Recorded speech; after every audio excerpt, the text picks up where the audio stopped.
The North Koreans will use that picture of the spy chief smiling, the jocular nature of that meeting for their domestic political propaganda. Because the number one thing the North Koreans want, Neil, is to show that they're on the par. Two leaders, their leader and the President of the United States are in the same par.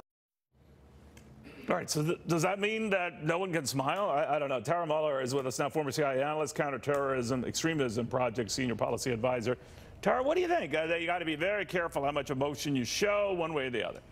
You do have to be careful, but at the end of the day, the North Koreans are going to use this for propaganda no matter what happens. They're going to use the photo op, the symbolic nature of this, and you know what? That's fine. I'm sort of less concerned about some of these softer variables. They're all important, the body language, the photo ops. But what's really going to be important here at the end of the day are there zones of agreement that President Trump and the North Koreans, the U.S. and the North Koreans can reach through these, I think it's 3 meetings, really. It's a one-on-one with President Trump, and then there's a more expanded bilateral, which I think Secretary Pompeo will sit in on, as well as General Kelly and perhaps a few others. And then I think there's perhaps a lunch following. At least that's what's been reported. So there's going to be a few opportunities here, but I don't think we want to set expectations too high. It's a good first step. There's going to need to be a long roadmap ahead to reach any sort of real outcome. To your point, Tara, and we've discussed this before, the fact that they're meeting, we can get in the weeds and say, oh, what do they have to agree to or not? This is unprecedented. This is historic.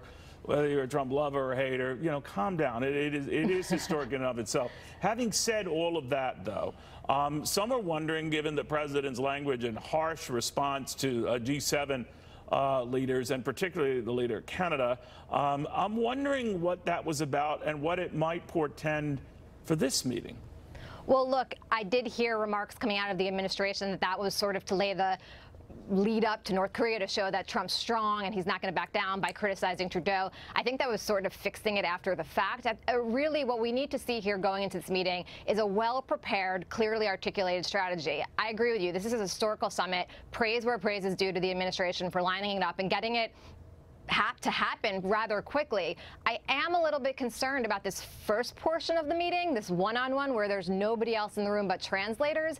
I just think that leaves open a lot of room for potential volatility. And what I mean by that is after that happens, you're just going to have both individuals' declarations of what actually transpired. And you could see some disputes after the meeting about what actually was said. I mean, we've seen that before with the Trump administration, and not in a situation that's this high caliber, this high pressure. But they will have other meetings. They're starting out mano a mano with their translators, right? I mean, it's not as if they're going to, the whole thing's that way, right? Agree. It's not as if the whole thing is that way, but that's supposedly the first meeting that's going to set the tone. We've heard President Trump himself say that if he doesn't think things are going well, he might not even go forth with the meeting. Those are his words, not mine. I'm not saying that's going to happen. It could go quite well and set a very positive tone for the rest of the stay. So, as President Trump likes to say, we'll see what happens. But I do think that one-on-one, I'm sort of surprised that Secretary Pompeo or somebody else didn't push to have perhaps one other person to protect the president as well, right? The North Koreans can come out of that claiming that President Trump said things that he didn't say. There might be a reason for all of this, but Tara, we shall see. Tara Muller, thank you. Thank you very much. Again, just about 4 hours away from the historic sit-down here. There are a couple of things you're going to want to watch. We could tell you right now, right after this. It's time to celebrate the guy who taught you everything. Stock up on Father's Day gifts at Men's Warehouse. Dress shirts and